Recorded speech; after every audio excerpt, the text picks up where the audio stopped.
Ja, jeg hedder Jørgen, og jeg er uddannet journalist på DRH i 1991, og det var mange år siden. Jeg har været 16 år på Aarhus Stiftstidende, og i dag er jeg pressechef i det, der hedder Teknik og Miljø i Aarhus Kommune, som er en organisation, som har 1300 ansatte, som beskæftiger sig med alt lige fra trafikal infrastruktur, byplanlægning, affaldsdæmning, varmeforsyning, natur og miljø osv. Jeg er også i gang med at tage en diplomuddannelse i kommunikation. Det her det er mit fjerde kursus, tror jeg.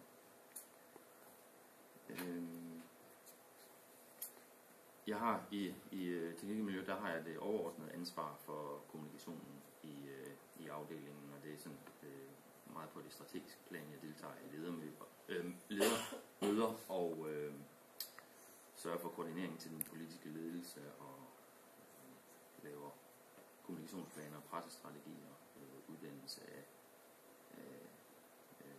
de ansatte i organisationen osv.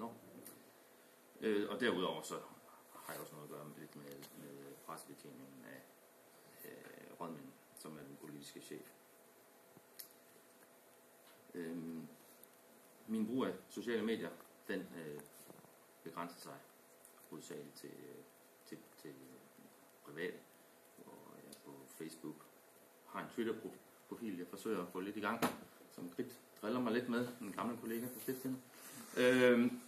Men det kommer forhåbentlig lidt mere i gang. Men ellers så snakker vi internt i Aarhus Kommune meget om, ligesom jeg gjorde i Odense, om vi skal have en fælles Facebook-gruppe, eller hvad hedder det, side. Vi har selvfølgelig, som de fleste kommuner, har nogen, der er knyttet til konkrete projekter, det vil sige til vores ren by-kampagne, eller Aarhus Cykelby og sådan nogle ting. Men som jeg lige nævnte, så var en af mulighederne, eller en af de ting, vi diskuterer, det er, om der skal være en fælles indgang, som ligesom skal være en kanal videre til de andre. Ikke at den fælles indgang skal byde på alle løsninger.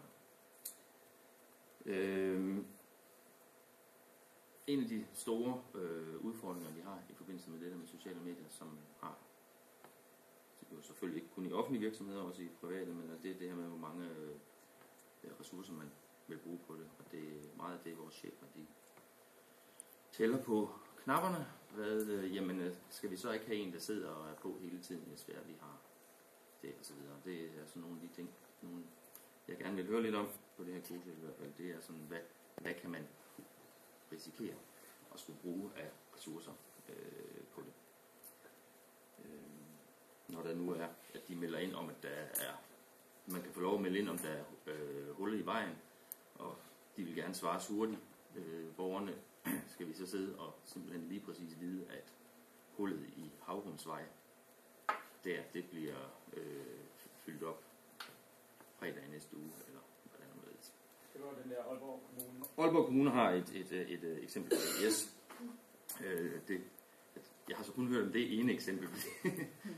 Jeg tror ikke, jeg tror, det bliver svært at få det udbredt sådan fuldstændig. Nå, men jo, og så altså, som sagt, så er det fordi, at vi gerne vil i Aarhus gerne forsøge at udvikle de sociale medier i højere grad i dag. Altså, man er lidt fodslæbende i forhold til så mange andre private virksomheder og sådan noget der i det offentlige. Hvordan vi skal gøre det mere præcist, det er noget af det, jeg kan blive klogere på. Og også blandt andet, hvordan man gør som offentlig virksomhed, fordi nu for eksempel det, jeg har læst i din bog, koncentrerer sig meget om det private. Om der er nogle ting, der gør sig gældende som anderledes for offentlige virksomheder. Der er selvfølgelig nogle sammenfald, men hvad er mere specifikt?